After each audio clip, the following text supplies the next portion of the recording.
Seribu Rahasia oleh Endah Kusumaningrum. Aroma pengap di ruangan berukuran 4x4 meter itu sangat terasa. Debu halus seakan memaksa masuk lubang hidung dan membuat napas terasa sesak. Ditambah lagi kepulan asap rokok yang memenuhi ruangan. Ukuran ventilasi yang ada bahkan tidak cukup untuk sekedar mempersilahkan udara dan sinar matahari masuk. Sehingga apa yang ada di ruangan hanya bisa terlihat samar-samar. Satu-satunya yang dapat membantu pandangan hanyalah sebuah lampu gantung berwarna kuning berukuran 5 watt. Yang tampak hanya sebuah meja kotak dengan 2 kursi berhadapan. Di salah satu kursi itu, nampaklah seorang wanita kurus menggunakan daster lusuh, rambut acak-acakan, serta wajah yang kumal. Sesekali, wanita itu menghisap rokok yang ada di tangan kanannya. Tak lama, masuklah seorang lelaki berumur sekitar 30 tahun, berpakaian rapi, lengkap dengan jas hitam dan sepatu pantofel. Tanpa basa-basi, lelaki itu langsung duduk menghadap wanita. Pandangannya menatap tajam si wanita. Tak sepatah kata pun keluar dari mulutnya. Wanita kemudian berdiri dan sedikit membungkukkan badannya condong ke depan, mendekati wajah lelaki. Wanita itu melontarkan senyuman tipis dan menghembuskan asap tebal dari mulutnya seperti sengaja mengarahkan ke wajah lelaki.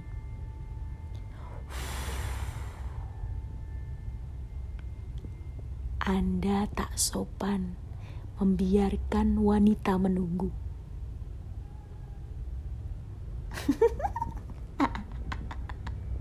Maaf. Saya lupa kalau Anda sangat membenci asap rokok. Wanita kemudian mematikan rokoknya di asbak yang ada di atas meja. Oh iya, maaf juga untuk pertemuan kita bulan lalu. Saya sangat tidak enak karena saya tidak bisa mengontrol emosi. Saya kira Anda kapok menemui saya. Kedatangan Anda itu bikin candu. Jadi kalau Anda tidak datang itu hidup saya kok seperti ada yang kurang gitu. Kita ini seperti sudah ada chemistry. Ya, orang-orang menyebutnya chemistry. Tapi kedatangan Anda membuat saya muak. Karena saya harus menggali lagi ingatan saya yang bahkan saya sudah tidak ingin mengingatnya. Dan apalagi, saya harus menceritakannya pada Anda, orang yang selalu datang setiap bulannya dan bahkan sampai sekarang saya tidak tahu Anda siapa.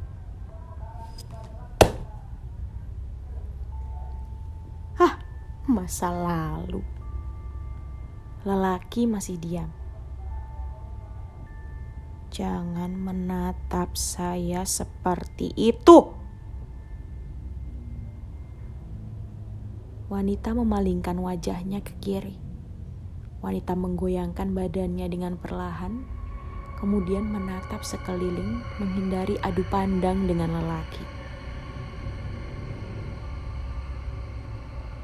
Kali ini, terlihat air matanya sudah menggantung di kedua bola matanya.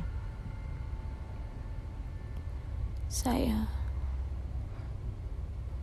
mencintainya. Ruangan itu hening sejenak. Wanita menghela napas pendek dan melanjutkan perkataannya.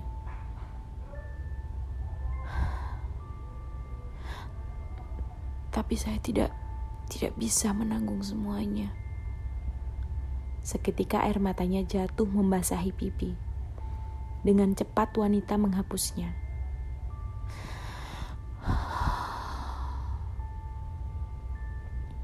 Dia menunduk dan mulai mengangkat kepalanya dengan perlahan sambil mengeluarkan tawa yang keras.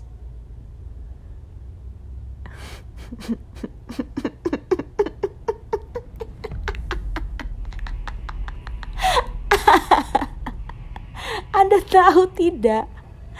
Saat itu saya ditugaskan untuk menulis sebuah berita hebat. Bahkan dalam majalah itu, tulisan saya menjadi tulisan utama. Saya masih ingat sekali. Majalah itu bersampul merah hitam dengan sebuah foto wanita dan laki-laki yang begitu mesra. Lelaki berjas hitam dan wanita bergaun putih. Judulnya itu Pernikahan Pengusaha Muda yang Istimewa. Bahkan saya masih ingat jelas. Nomor majalah itu 364/10 Juli 2012, yaitu. Saya tidak akan pernah lupa. Bagaimana tidak? Karena sayalah pengantin wanitanya. Lucu ya. Memberitakan diri sendiri. Wanita kembali tertawa dengan suara yang keras. Wanita kemudian memposisikan tangan dan badannya seperti hendak memainkan sebuah biola. Dengan ekspresi yang meyakinkan dan berseri-seri, wanita berakting seperti sedang memainkan sebuah lagu pernikahan. Teng teng teng teng, teng teng teng teng. Betapa indahnya dekorasi pada hari itu. Dengan bunga mawar putih di mana-mana, baju pengantin yang dibuat oleh desainer terkenal membalut tubuh saya. Tamu-tamu penting yang datang. Oh iya, ngomong-ngomong soal tamu penting, saat itu begitu banyak pejabat-pejabat negeri ini yang datang, bahkan presiden pun datang. Tidak akan ada yang berani untuk tidak menghadiri pernikahan pengusaha nomor 1 di negeri ini. Maklumlah, siapa yang tidak butuh sokongan dana?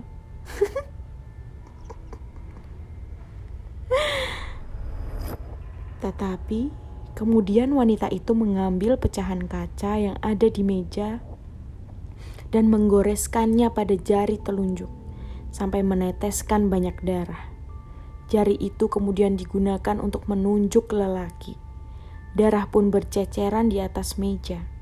Dengan menggebu-gebu, wanita melanjutkan ceritanya. Tetapi tamu-tamu penting itulah yang membuat semuanya berantakan. Mereka lah yang secara tidak langsung memaksa suami saya untuk menjadi sempurna. Wanita kemudian menuliskan huruf demi huruf di meja, menggunakan darah yang keluar dari jarinya. Munafik. Saya heran dengan manusia di dunia ini. Dengan mudahnya mereka menanggalkan jati dirinya demi sebuah pencitraan dan kesuksesan. Demi dianggap sebagai seorang malaikat di mata orang-orang. Saya sebenarnya juga sudah sangat bosan karena harus menulis artikel-artikel setiap hari yang isinya hanya kemunafikan dan kemunafikan. Orang-orang munafik itu bahkan rela membayar saya dengan uang puluhan juta demi menjaga wibawanya. Busuk. Dengan lantang saya bersumpah, saya benci orang munafik. Jangan berkata apa-apa. Shh. Anda pasti berkata dalam hati kan? Bukannya Anda juga munafik? Menuliskan artikel sampah demi segepok uang. Ya, saya memang munafik. Dan saya baru menyadarinya saat lelaki itu hadir di kehidupan saya. Di depan siapapun, tetaplah dia dengan kewibawaannya, kepeduliannya, dan kesempurnaan lainnya. Sampai-sampai saya merasa berdosa mengerjakan pekerjaan kotor itu. Dan saya memutuskan untuk meninggalkannya. Tapi bodohnya saya justru membantu lelaki itu untuk menjadi munafik. Bodoh. Wanita memukul kepalanya beberapa kali, kemudian memegang menggunakan kedua tangannya.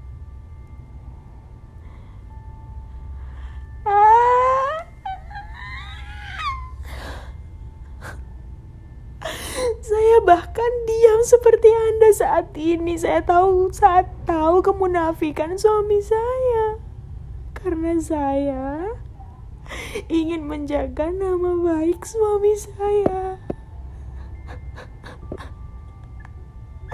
Tapi diam itu justru seperti bom yang meledakkan diri saya. Karena saya harus menanggung semuanya seorang diri. Saya harus kehilangan cabang bayi yang ada di rahim saya akibat saya yang terlalu stres memikirkan semuanya. Saya kira pernikahan suci itu terjadi karena kita yang saling mencintai. Tapi apa? Dia menikahi saya hanya sebagai tameng untuk melindungi dirinya. Bahkan malam itu, 15 September 2012, saya melihat dengan mata kepala saya sendiri. Mereka malah saling mencumbu seperti hewan yang sangat bernafsu. Lelaki brengsek, setan.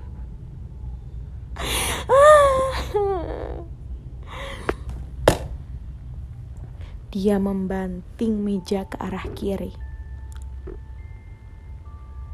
Lelaki masih duduk di kursinya dengan wajah tanpa takut. Lelaki itu tahu bahwa pasung besi yang melilit kaki si wanita tidak akan memberi wanita kesempatan untuk melukai dirinya. Rantai itu membuat wanita meraung-raung karena tidak bisa menjangkau lelaki. Lelaki kemudian berdiri dan keluar dari ruangan itu tanpa sepatah kata pun, meninggalkan raungan wanita dan membiarkannya terkurung di ruangan itu.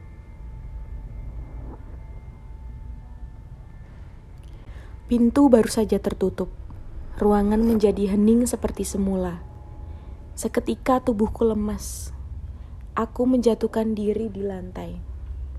Aku menangis dalam diam. Air mata terus mengucur deras dari mataku. Aku munafik, tapi aku tidak lagi bisa hidup dengannya dengan segala kemunafikan yang dimilikinya.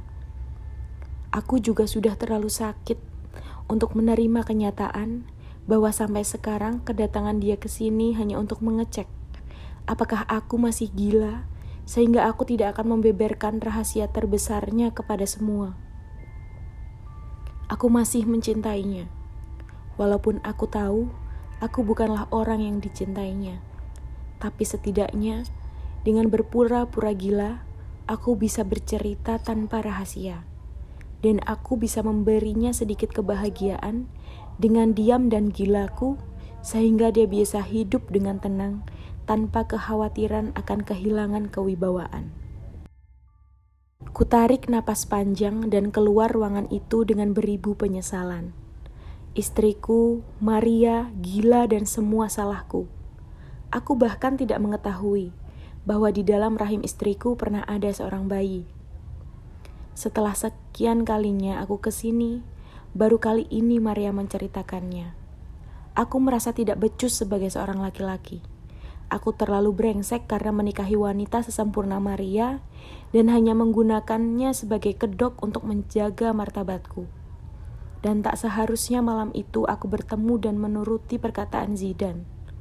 Bercumbu untuk terakhir kali sebagai tanda perpisahan kami. Hubungan terlarang antar laki-laki yang pernah kujalani dengan Zidane selama bertahun-tahun membuatku buta dan tidak menjalani takdirku sebagai seorang laki-laki. Marialah yang membuat aku berubah.